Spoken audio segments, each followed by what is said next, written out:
church. Good to see you out this morning. Good to see you out this morning, too. Thank you for being with us this morning. We got a very difficult, very intense, multi-layered section of the Word of God to share with you today. And I've got so many thoughts and so many ideas about it. Just pray for me that I can stay focused, because we're going to be dealing with a lot of subjects, a lot of issues, and laying the groundwork as to why we have these issues, not only in our world, but why they're in the world, period. And, we're going to finish up our study in Romans chapter 1 today. We'll be working verses, well, I talked a little bit about 16, 17, but we'll basically be working 18 to the end of the chapter. And this is that point where Paul shows us the unwinding of God's plan. And unwinding in a bad way, the unraveling, the falling apart of God's perfect plan, and how it's affected the human race from Cain on down, from Adam and Eve on down. Yes, that's what we'll be looking at. Ungodliness and unrighteousness, and how they spiral down, and how we're just reaping the fruits of multiple centuries of unrighteousness. That's all it is. It's unrighteousness. It's nothing new. It started in the garden, further with Cain, our brother, uncle, whatever we want to call it, and filtered its way down through every civilization, every generation. And really, it's the reason for man's inhumanity against man. Are you with me? So let's pray, because I got to pray and let's stay focused this morning. So many ways I can go with this, and just pray that I can stay focused and keep you guys with me. And hopefully we'll give you some information to help you be more confident in your walk with Christ, understanding that our God has got this all figured out. Never has he worried about it. But we need to know these things so we can keep our faith strong and not get deterred by all of these things that we see and think that, how could that happen? How could that happen? We know it's going to happen. So moving right along. Amen? Amen.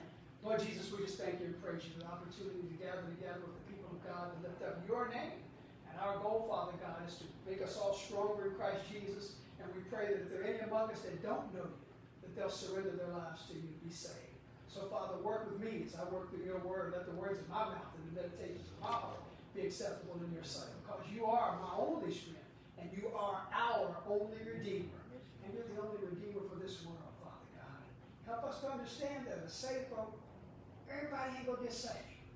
Everybody ain't going to listen to what God says. But our job is to present the gospel, to not be ashamed of it. No matter what society says, we have to present the gospel of Jesus Christ. No matter what society does, allows, accepts, promotes, we've got to stand firm and not be afraid of the gospel of Jesus Christ. And call right, and wrong, not because we feel such a way about it, but because God says it's right or it's wrong.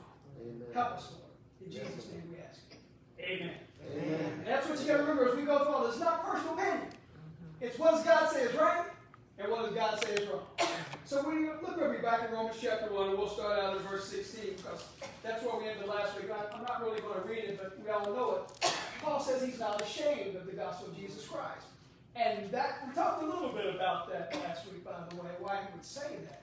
But one of the things we want to point out today is the culture that Paul was writing to. The culture, the things that were going on at that particular time were totally, completely ungodly. We look at Rome and we see the movies and we say, oh, the greatness of Rome. Rome was a cesspool. Yeah. You hear me? We look at the great military might of Rome and the splendor and the pomp. Rome was a cesspool of ungodliness. Amen. All right? Amen. So Paul was writing this about 10 years later. He was actually in Corinth when he wrote this. Okay? 10 years later, he's going to be in Rome to face his end. So he's writing to a corrupt society that the gospel of Jesus Christ is the only way. And everything that he's going to say in here goes totally contrary to what Rome believed. It smacked Rome in the face. Rome says this is okay, God says no. So understand, Paul is writing to people who are living in this culture that have to go by what the culture says. We'll explain to you why that is. Remember, let me just show you a few things with you about Rome that you probably already know, but we're going to rehearse them just to get up to speed on the scripture when Paul says that the wrath of God is revealed from heaven against all ungodliness and unrighteousness. Rome, at the time, had an emperor named Nero. We're all familiar with Nero. Everybody's familiar with Nero. Yeah. Nero was a wretch. Nero took a teenage boy, had him castrated, and had an elaborate wedding ceremony. Nero was homosexual. He had an elaborate wedding ceremony with a teenage boy. Later, Nero married another man, and Nero was the wife, and the man was the husband. Another Hadrian came after him, was also homosexual. Practiced in the community, homosexual prostitution was allowed, as well as other prostitution. They didn't have abortion, but they had a thing where, by the way, ladies, the men had all the power. Women had no say.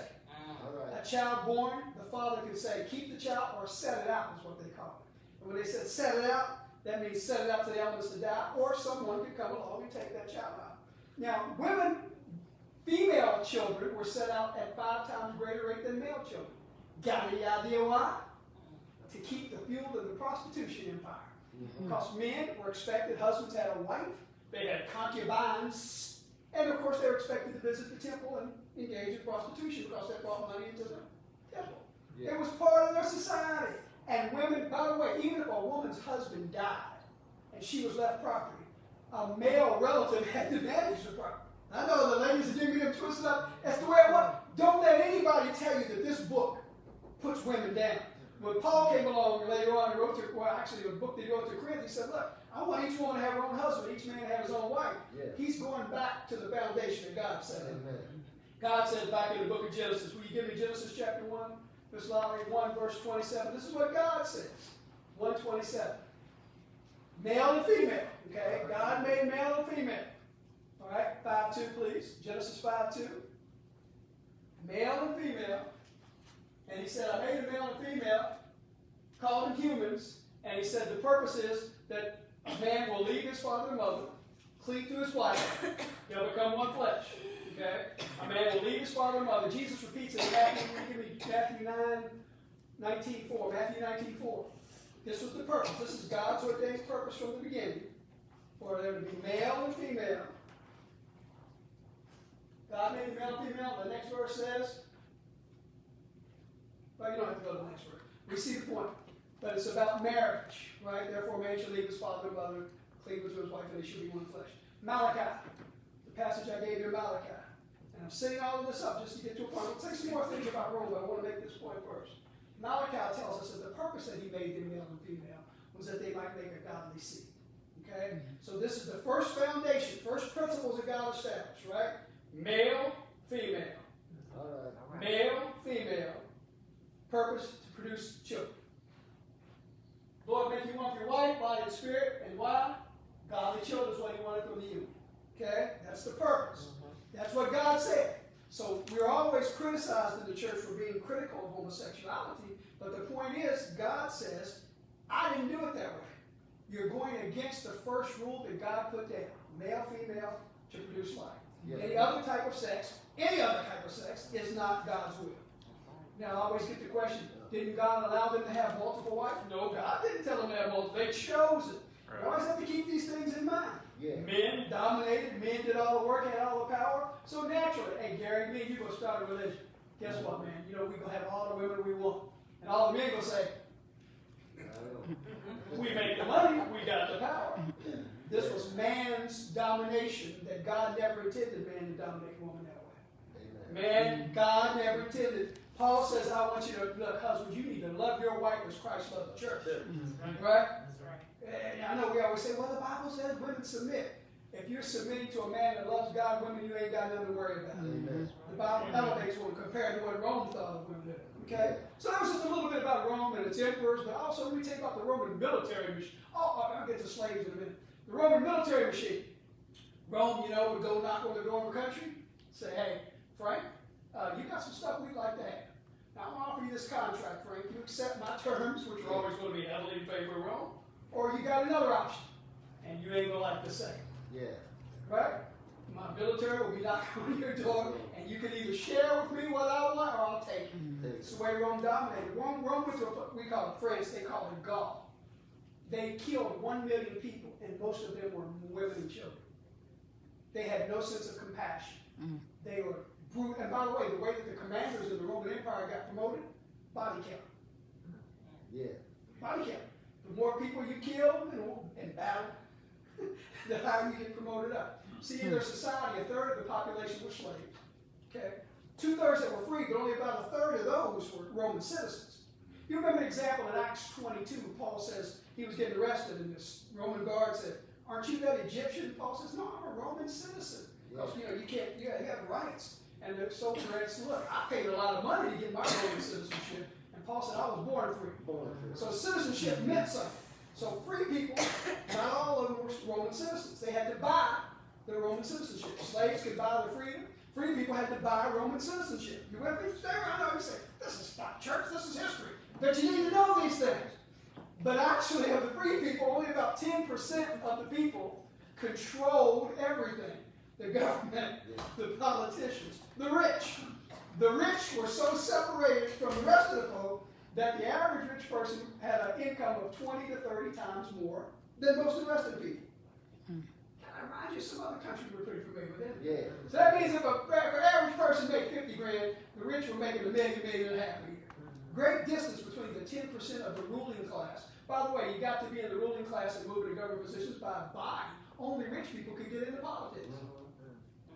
Yeah. I know, you're probably thinking, I've heard that somewhere before. Ain't that America? But a whole lot like this nation. All the rich controlled everything. And of course, they were the ones that sponsored the wars and all that, just like in America.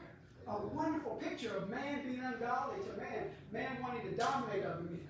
As far as slaves are concerned, like I told you, a third of the population were slaves, right? They were workers in houses and factories and fields, and they taught children, they did everything. Yeah. So one day the slaves got together, this is about 70 years before the birth of Christ, and they said, "We need to have a strike because we want to get a union. We need to be treated better." And Rome came up and said, "Okay, let's sit down at the bargaining table and talk." No. Rome took 6,000 slaves and crucified them along the Appian Way. The Appian Way ran from Rome down to the Adriatic Sea coast. It was about 300 miles long, but for 200 of those miles, they crucified 6,000 slaves. Wow. Yeah. You want to rebel again? I think not. Rome was a cruel, wicked cesspool of a society. And Paul walks in there and says, "Don't be ashamed of the gospel of Jesus Christ." We'll come back to that man Nero and we'll get to the gospel. Nero, who was the emperor at the time Paul wrote this. By the way, remember, Christianity was an outlawed religion until the 300s. Right? Christians were persecuted, killed, property taken. But Nero decided he wanted to improve an older section of Rome, so he had it burnt down. But who did he tell society that did it? Christians. Yeah. They burned it down. Sorry, Miss Lana. He said Christians burned it down. So his punishment for the Christians was he had them captured, he throw them to the lions so people could watch them get eaten by lions. Yeah. But the worst ones, he would have them dipped in tar, impaled, and he would use them to light the Colosseum. Christians, who for until 311 or so were persecuted, killed. Constantine changed it because Constantine had a dream that the Christian God had helped him. He made Christianity legal in the empire. So understand, Rome was a cesspool of wretchedness and wickedness.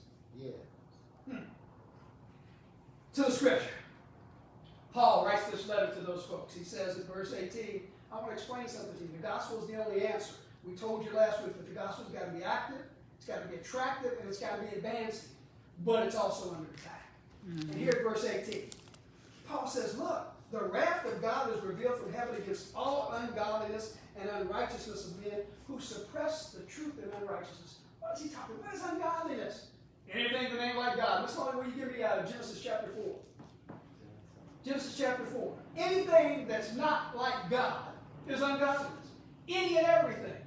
Genesis chapter 4 gives us the story of Cain. We know the story of Cain. Cain killed Abel. But what happened? Well, there was a story before that. You see, God had told them what he wanted them to bring for sacrifice. Right? So, Cain does what he wants to do. Abel brought what God told him to. God says, look, Cain, I didn't tell you to bring that. I'm not accepting it. Cain got upset. God comes and talks to him. He says, look, fella, why are you angry? Why do you look dejected? You will be accepted if you do what is right. But if you refuse to do what is right, watch out. Why? Sin is crouching at your door. Ungodliness. You're going to be tempted to do things out of the way that I would have you to do things. Be careful. And we know the story. he not only was he ungodly, but he was unrighteous, killed his brother. That unrighteous act, that brother that he was supposed to care for, because God cares for everybody, and Cain even threw those words back in the face of God. Am I my brother's keeper? I've got you, man. You are supposed to be. But he didn't. Unrighteousness was unleashed there. And it's just been multiplying from generation to generation to generation. And what Paul says is, look, unrighteousness, ungodliness, men suppress the truth. We know we are supposed to be our brother's keeper. We know that, matter of fact, Jesus says you can sum the whole Old Testament up in these two verses. Love the Lord your God with all your heart, your mind, your soul, your strength, and love your neighbor as yourself. Even in Leviticus chapter 19, it says you're to love strangers that come into your land. Yeah. Are you with me? Yeah. So God is love, we know, on this side of the cross. So any act that's not of love is an act of ungodliness. And then unrighteousness, or the acts that you perpetrate on other people based upon your ungodly stance. Are you with me? Amen. So Paul says all of this is because you suppress the truth of what you know about God. Man's inhumanity to man comes because man refuses to follow God's standards. Amen. Amen. Amen. He says in verse 19, because what may be known of God is clearly shown to them. And he says, since the creation of the world, his invisible attributes are clearly seen, being understood by the things that are made. Look, when you look up into that sky, Psalm 19, the heavens declare the glory of God. That sky, those stars are in an organized movement, synchronized movement that does not change. There is no, I know, it's not random. If those stars and those planets and those satellites up there moved randomly, we would have collisions and chaos. We couldn't go to the moon. You could, how can you calculate to get somewhere that far away, excuse me, if the moon might randomly move? It's put in place by God. Everything that's out there is in place by God. How many times have you seen the sun rise in the west? Or the north? Or the south? How many times has this globe flipped upside down and around and everything changed? It's not going to happen. Because God said, told him in Genesis, seasons are going to change just like I said they were going to change. Springtime, fall, harvest, when it's going to happen, the way that I say. The universe is in order the way that I ordered it. And I built the world, and I put people in it, and I gave you commands so that you can live life the way that I order it. Amen. If you live life, human being, the way that I order it, you will have a wonderful life. But if you choose not to, sin, and that verse just said, is crouching at your door. You have to go back to the slide. Sin is crouching at your door. Sin entered because the enemy of our souls tempted our mom and dad to sin, tempted Cain to sin, and his influence has been creeping in all through human history. But our God is so great that he's showing us, Bible, listen to me, he's allowing the enemy access to us. You hear me? There's nowhere in the book of Genesis that he said, Satan, you can't go talk to Adam and Eve. Nowhere. He allowed access. Amen. He knew they were going to fall. But he's standing back and saying, no matter what the devil comes up with, my will be done. Amen. Where sin abounds, Paul will say later in this book of Romans, grace does much more abound.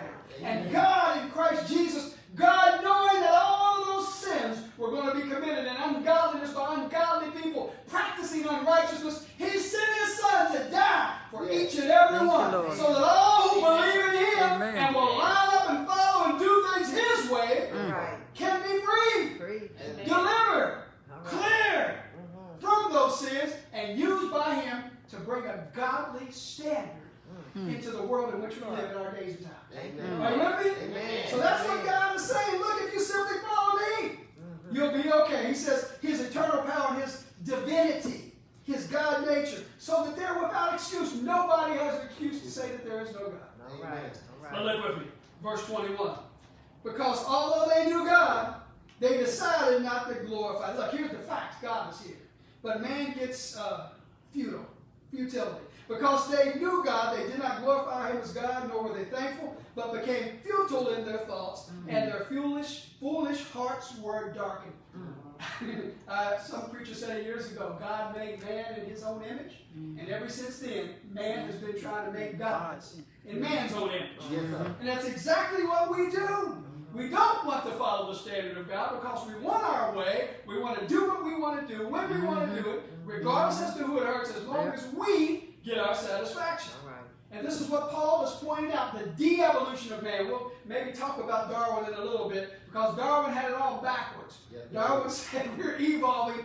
The Bible says we're devolving. We started out in perfection, and we're going down. We didn't start out there good and become me and you. That ain't the way it happened. We are devolving. He says they knew God, but they didn't glorify Him as God, nor were they thankful. Became futile in their thoughts, and their foolish hearts were darkened. And here's the great thing, that it's just so strange. They know there's a God. They don't want to acknowledge Him as God. But I'm going to come up with my own idea. Here it is. Nay, I got an idea. Well, you know, there are thousands of gods up there. And there's Zeus, and there's Artemis, and there's all these gods that we'll dream up, and we'll make up, and we'll worship them. And there's the Baals and the Astros. We'll make a God. Yeah. And you know, by the way, our God always agrees with what I like to do. You ever notice that? That when you make a God in your own image, He's good with me doing this. Now, I know that God says I should love everybody, but you know, my He's good with me not liking Frank. He's good with that. Because I don't like Frank. So God's good with me not like Frank. Yeah. God says I'm supposed to give and be kind. You don't have to be kind to Henry. My God's okay with that. And that's exactly what we see in the world today. That's what it's always been. Man wants to be the measure of all things. And I get to call the shots. Not knowing, but ignoring the fact that they're going to have to stand before the God that created. Right. He said, look, they professed themselves to be wise, and they became fools. The fool. God only calls a few folks in the Bible fools. And He says one of those groups is the fool has said in his heart, there is no God. You got to be a fool to say that. And He said they became foolish. They became fools, and here we go. They changed the glory of the incorruptible God into an image made like man, birds, quadrupeds, four-footed animals, and creepy things. Let's only give me that Deuteronomy passage, please. Moses had warned them back 1,400 years before this was written by Paul. Here's what's going to happen. Deuteronomy chapter 4, verse 15 down to 19. Deuteronomy 4. Deuteronomy 4. Here we go. Moses writing, be careful. You do not see that speaking when God appeared to Moses. You didn't see the Lord's form. You didn't see anything physical, right?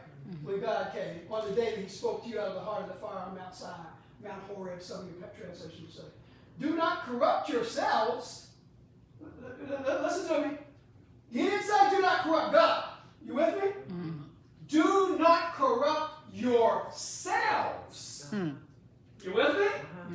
By making an idol in any form, whether a man or a woman, an animal on the ground, a bird in the sky, small animal that scurries along the ground, or a fish in the deepest sea. That's not me. Do not corrupt yourselves.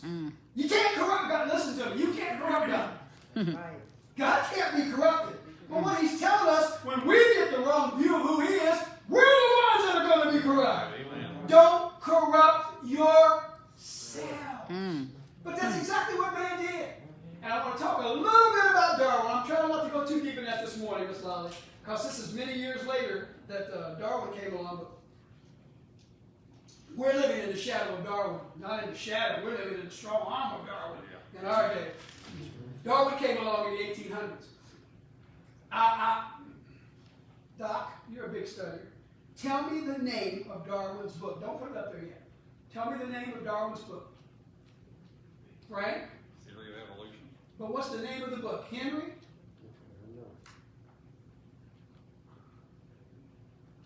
Put it up, Miss Lolly. And again, a lot of people don't feel bad. You can put that picture up. I sent to you, Miss Lolly. On the origin of species. You've all heard that. But that's not the title of the book. The title of the book is The Origin of Species. Oh, I'm sorry. By means of natural selection or the preservation of favored races in the struggle for life. His goal was to explain why some races are favored and in position and other favored races. You with me? They don't tell you that. It was all about saying that one class of folk were better than another class of folk, and he came up with a scientific lie to justify it. Now, why am I saying that? Because the Romans loved Greek culture. The Greeks believed they were the pinnacle of society, and they thought that there could be nobody better than us, and every other race is lesser than us. All Darwin did was come along and give some scientific evidence to say, yeah, this is why. Well, this is why. Well, this is why. It was a lie.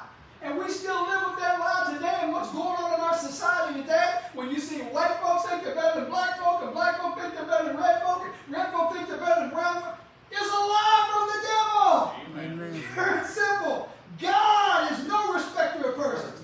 But man who corrupted himself, he's not corrupted God. Man corrupted himself and put one society over top of another. The Romans thought that they were that society, and so they had no compassion when they go wipe out any other people.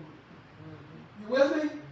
Because the God we created is God of power, not of compassion. They corrupted themselves. And look, professing themselves to be wise, they became fools. Now, the reason I brought up Darwin, I just want to do quickly, 5 minutes. One of the problems we have with racism in America today came from Darwinism, but it didn't just affect America. Darwin inspired a man named Karl Marx. Karl Marx was the guy that wrote the inspiration for Lenin and Stalin, who killed 20 to 40 million of their fellow citizens in Russia. You know why? Because Karl Marx wrote that communism and God cannot coexist. So anybody that believed in God, Lenin and Marx killed them, multiplied 20, 40 million people. Okay?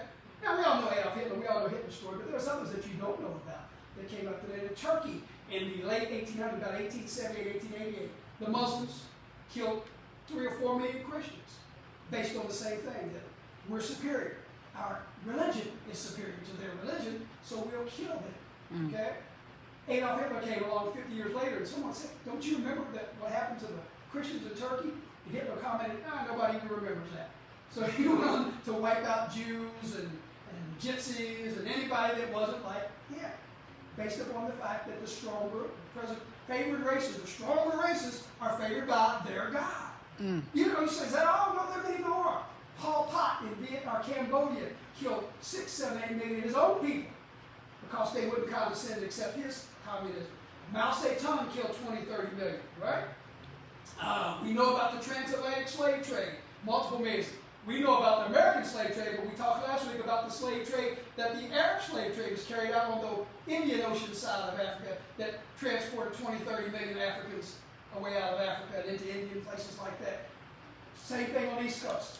Man's inhumanity to man because one people group says, I'm better, I'm superior. God says no.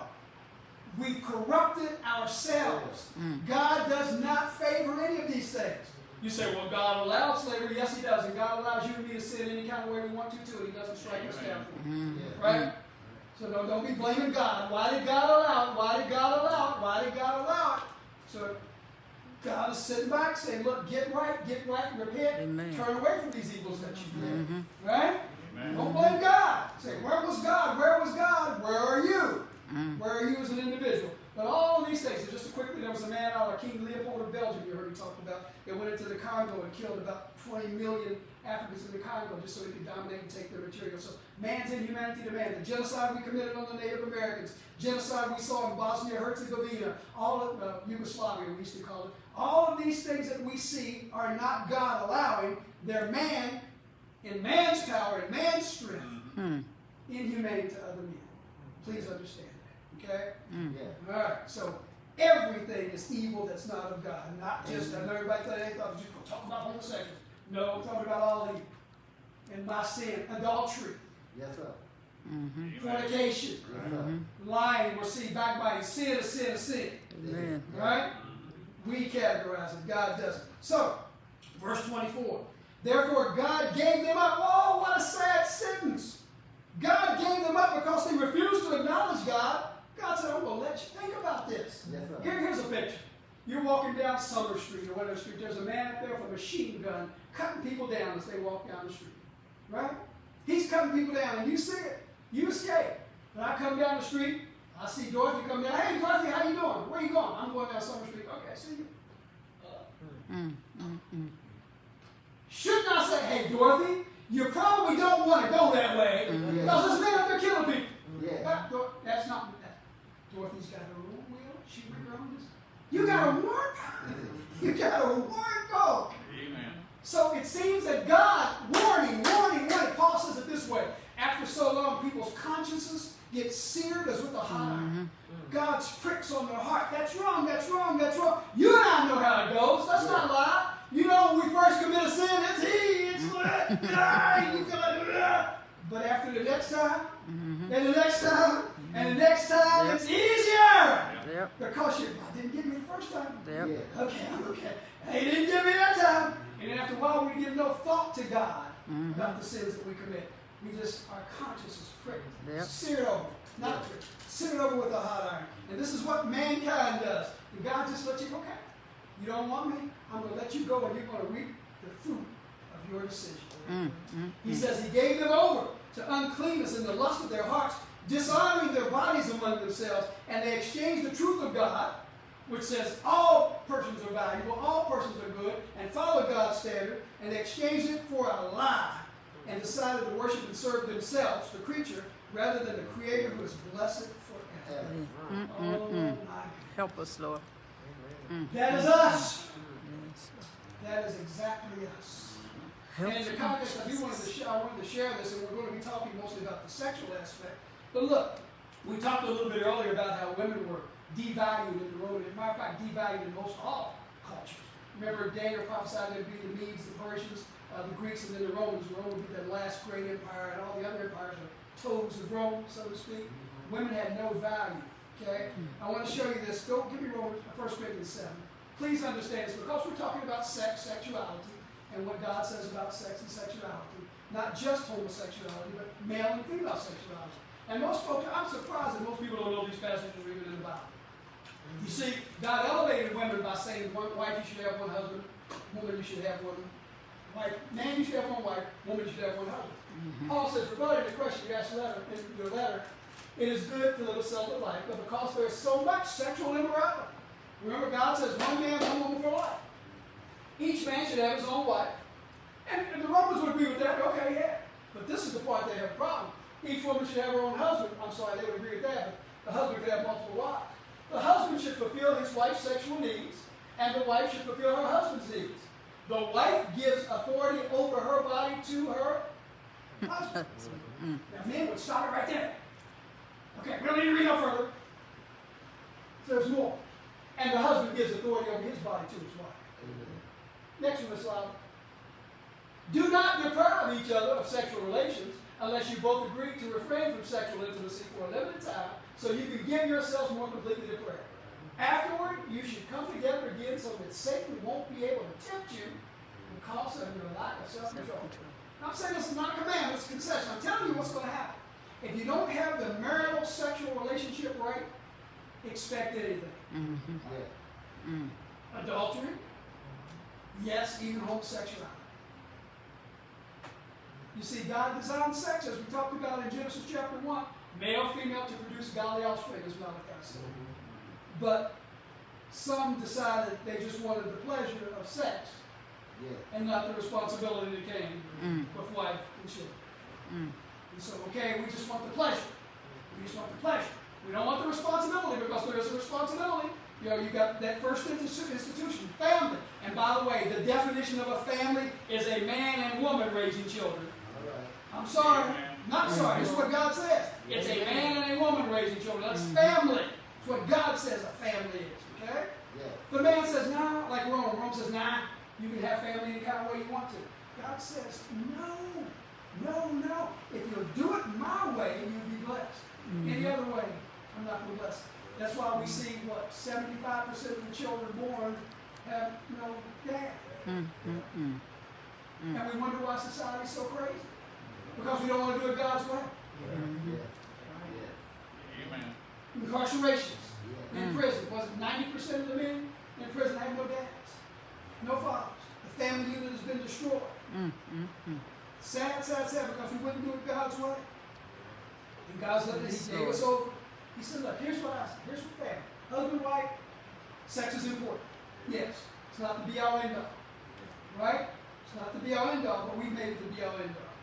Because we want what we want, when we want it, the way we want it, with who we want it. And God says, no.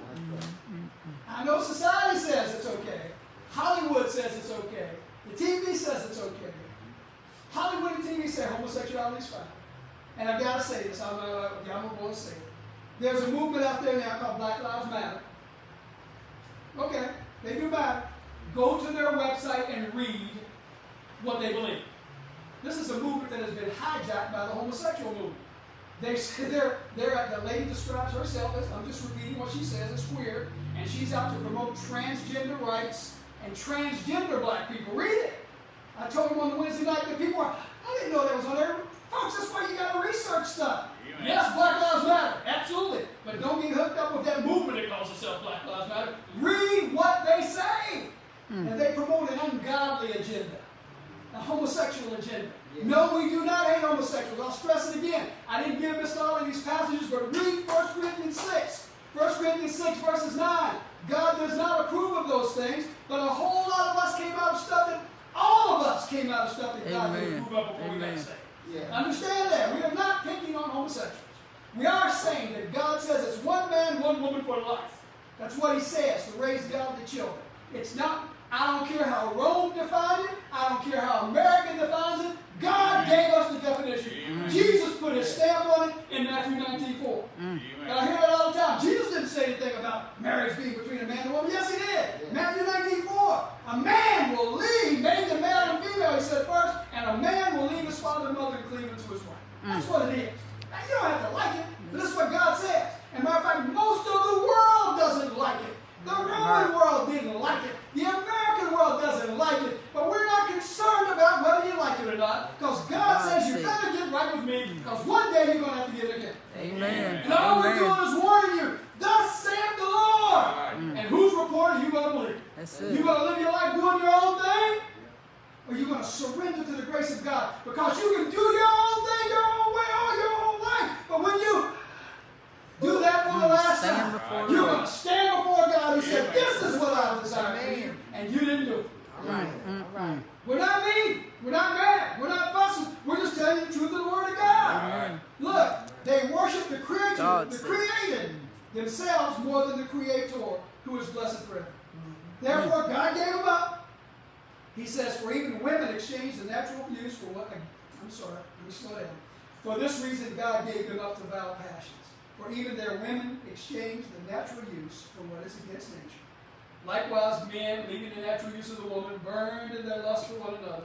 Men committing what is shameful and receiving in themselves the penalty thereof that was due.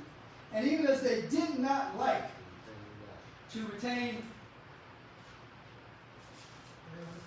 pages sticking. Yeah. The page is sticking, sorry. Means I need to slow down. There we go. God in their knowledge. Here we go. God gave them over to a debased mind. A reprobate mind, some of the translations say. It's not doing the thing that God wants it to do. I know we live in a day where it says, well, shouldn't we just be nice to everybody, let everybody do what they want to do? That's like saying we should just let everybody go to hell. I know you said, well, they're going to go anyway. But my job, your job, our job as born-again believers in Jesus Christ is to stand there and say, Dorothy, don't go that way because it can take your life. Yeah, that's right. We say, Sue, Bob, Fred, don't go that way because your eternity is in the balance. You want carnal pleasure here and now for what you decide is giving you carnal pleasure. Not God's way. But you're going to have to stand before God one day. I want you to be clothed in Jesus Christ and his righteousness. Because eternity is a whole lot longer than 10, 20, 40, 68 years. And that's our job. Paul says, I'm writing this letter to you in the cesspool of Rome. And I know all the ungodliness and wickedness that goes on there. Just like here in America. Ain't that America? It's just America. So, we could be writing this to America today. And he says, look, I'm telling you, here's God's standard. I'm just asking you to get in line with it before you do that for the last time. And you say, oh, government's going to give the answer. Government says it's okay. The Roman government said a whole lot of wicked things were okay. Right. The Roman government says you can kill children. The Roman government says you can make women prostitutes. Roman government said women didn't have any say. Roman government said men have all say. Roman government said homosexuality was okay. Roman government said it's okay to kill people that you don't like. Yeah, we just don't like them. I don't mean to laugh when I say this, forgive me, Lord. One of the reasons they attacked Britain was because people from France were fleeing to Britain.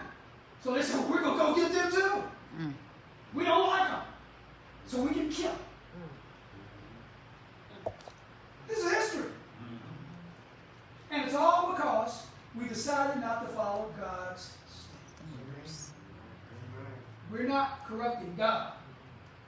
We corrupt ourselves. Are you with me? So God gave them over to do things which are not fit. There is a long list here. The reason there's this long list here is because God wants us to understand something. Everybody on the list is sinners. Amen. Are you with me? Amen. Now, Amen. unfortunately, we in the conservative Christian church, we've said the worst sin of all is homosexuality. And in the liberal Christian church, the worst sin of all is racism. Well, guess what? Sin is sin is sin. Amen. And matter of fact, what I love that you put, and I know you shouldn't smile when you say that, people. I'm smiling on this one. I'm going to read you this list, and I'm going to stop on this one because these others will understand. He says God gave them over to the base mind to do things which are not fitting. They were filled with unrighteousness, sexual immorality, wickedness. Somebody tell me what that next word is. Covetous? Wait a minute, Frank. You can't tell me that somebody that's covetous is as bad as a homosexual? Wait a minute, Frank. You can't tell me that somebody that's covetous is as bad as a murderer? Huh? It's just covetous. This is America. Yeah. Green. I want the American dream. I don't care. I got a 2-bedroom house. I want an 8-bedroom house because this is America. Yeah. The man on TV says that my Chevrolet is not good enough. I need to move up to a Lexus. That's not covetousness. That's being an American.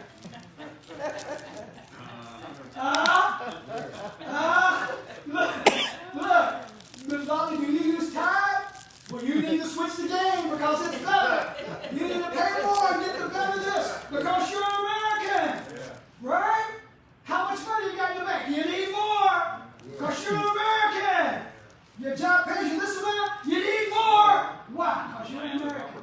When God says be content with such as you have. That's right. America has taught us all to covet. Amen.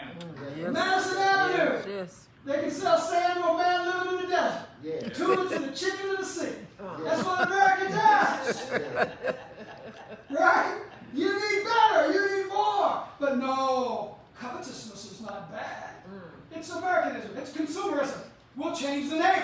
We won't call it covetousness. It's consumerism. Yes, sir. Rampant consumerism. It's okay. God says no. Because all of us here in America have far more than what we need. Amen. And most of what we gather over that is greed. And we gather over that we need to give. Give. Because we are our brother's keeper. But no, I'm not those folks now. Those welfare folks, they don't work. I'm not giving. They're getting up anyway. Help! Well, those folks over there, they got their own community to take care of them. Why should I be?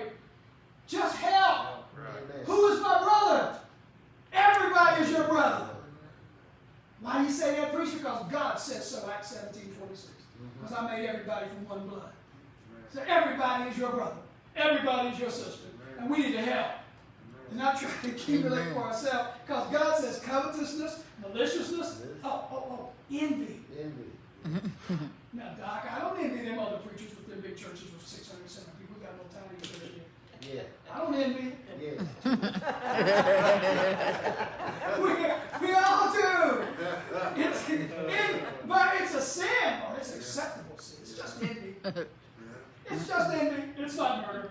It's not rape. It's not robbery. It's not homosexuality. It's just envy. It's okay. Not what God says. Murder, strife.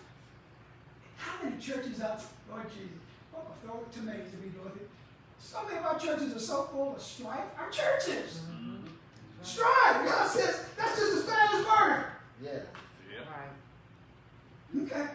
Moving right on. That's right.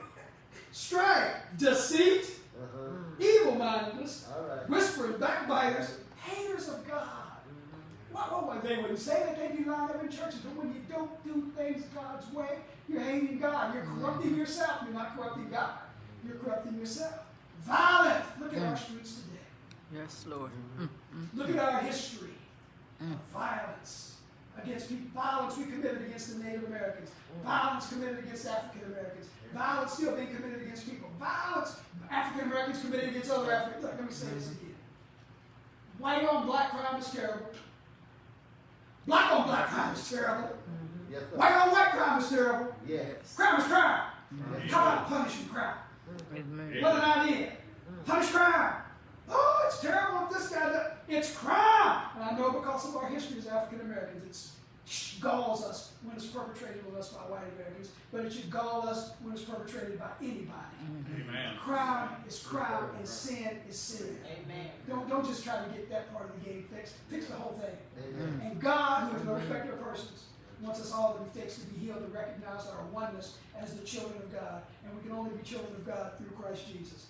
Violence, he says. Proud. Yes, sir. Do I really need to turn on your TV and look at our politicians? We talk about proud and arrogant. Oh my goodness. I believe the Bible says somewhere back in Proverbs that pride goes before what? The fall. The fall. Don't be proud in your own eyes. Boasters. And this next one, inventors of evil. I heard Brother Gary on Sunday school. I love listening to Sunday school class. They're great. Inventors of evil. Something every day, something new coming out. Inventors of evil. You know what? We got all this great technology. You know, the cell phone and folk are all. I got my wife. Look, my wife. I'm gonna say it. I get these pop-ups on my phone. Look, I do not surf the web on my. First of all, I can't even get on it. Yeah. Pop up on my phone some sites inviting me to come. I didn't get it. She's like, I didn't go on no site like that. Yeah. Right? Pop up another this morning. Go to this out. Baby, I have to defend myself. First of all, I don't know how to get on there, but I'm not letting that stuff just pops up. They get your number or some kind of way, and they'll send you things, and Susie says, dial in here. I'm like, I don't know Susie anymore. I don't know Susie. Not for the last 30 years, I don't know Susie.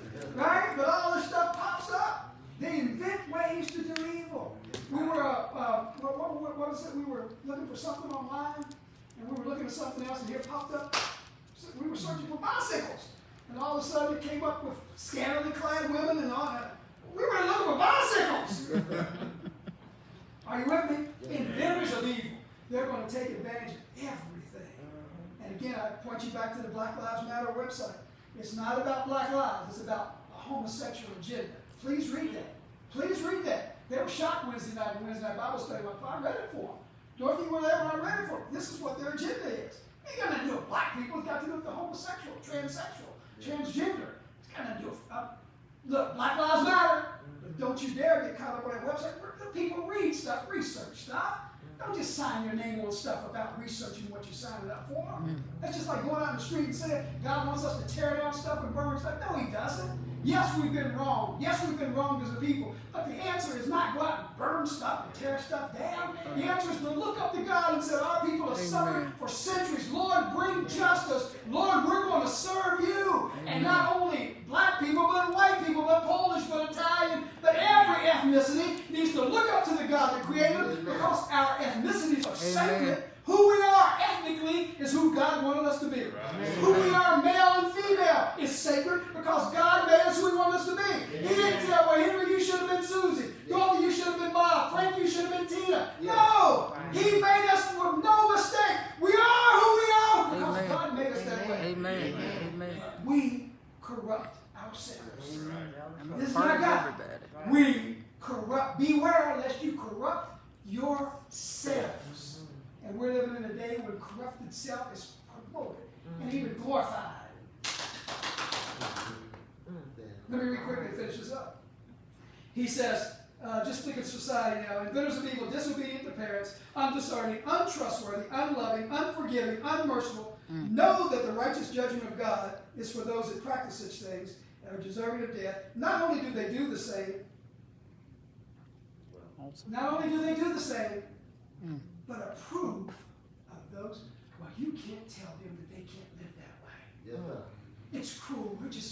We want to love them. that way. Look, I'm just telling you what God says. Mm-hmm. We do not approve of what God does not approve of. Amen. Right. All right. We do not approve of what God does not approve of. Amen. That includes racism. Right. That includes homosexuality. Amen.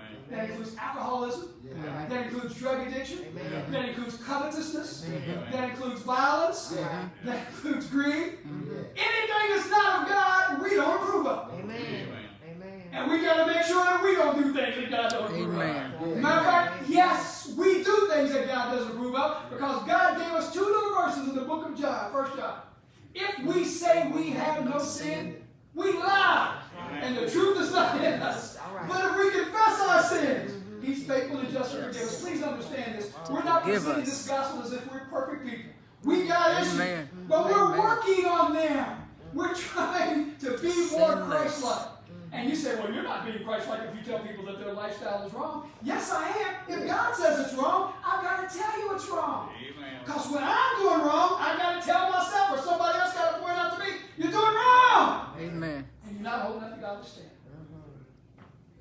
All right. That makes sense to you today, people? Amen. The downward spiral that we're on is not because of God, it's because of us. We are corrupting ourselves.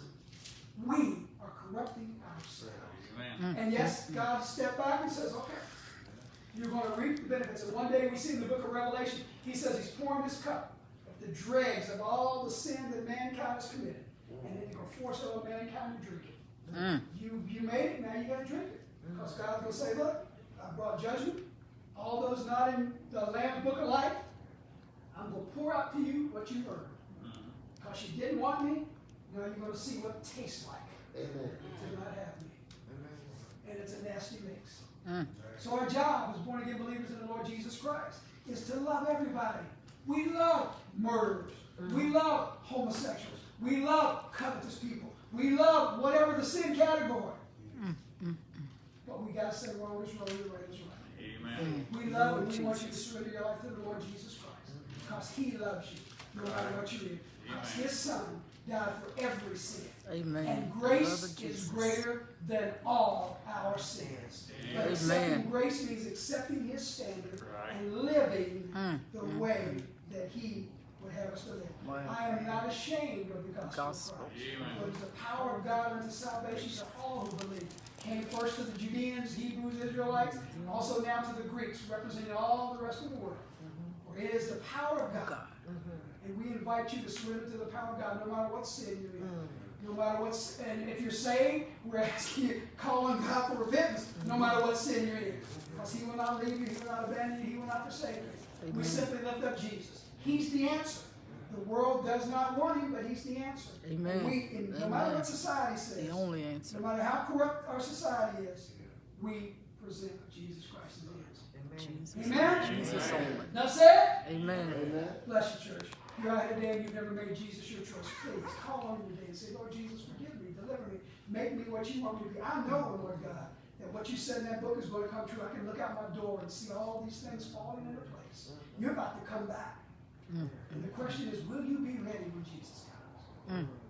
Because we shudder to think what it's going to be Jesus, like help when us, the Holy Spirit totally pulls itself out of this world and lets Satan have his total reign. We saw that man possessed with demon spirits a couple of weeks ago. And thought, look, world, no matter how depraved other folk may think you are, or you may think you are, or no matter how good you may think you are, you need Jesus. Without Jesus, you are not good. Nobody is good without Jesus Christ. And no matter how bound you are in the sin that you're in, Jesus is able to deliver you. Just like He took those multiple demons out of a man, inside of you is still the image of God. The devil has been trying to mar, to mess up God's image in you, and keep you from seeing the light of the gospel of Jesus Christ that you may be saved. If you'll call on the Lord Jesus Christ right now, He'll come. And He'll open up your heart in a way that it's never been opened up before. And Jesus will come in, and you'll see things like you've never seen them before. No longer will you have to run into the cave of despair. No longer will you have to battle with the confusion of the things here in the valley. He'll set you up like a city on a hill and say, though there's craziness and fear and death and dying, I'm above it all, and I'm going to fix it in my time. Yes, And when you surrender yourself to Him, you'll enjoy the benefits of the fix that He's going to apply to planet Earth and to heaven and to all the universe for all eternity. and we will reign with him for all time and eternity. Yes, Lord. If you reject him, get your age ready. Amen. Now I commend you unto God and to the word of his grace. His word builds us up, guarantees that we have an inheritance among all those who are sanctified. The grace of the Lord Jesus be with our spirits. God bless us. Have a wonderful week. Go love somebody. In Jesus' name. Amen. Amen.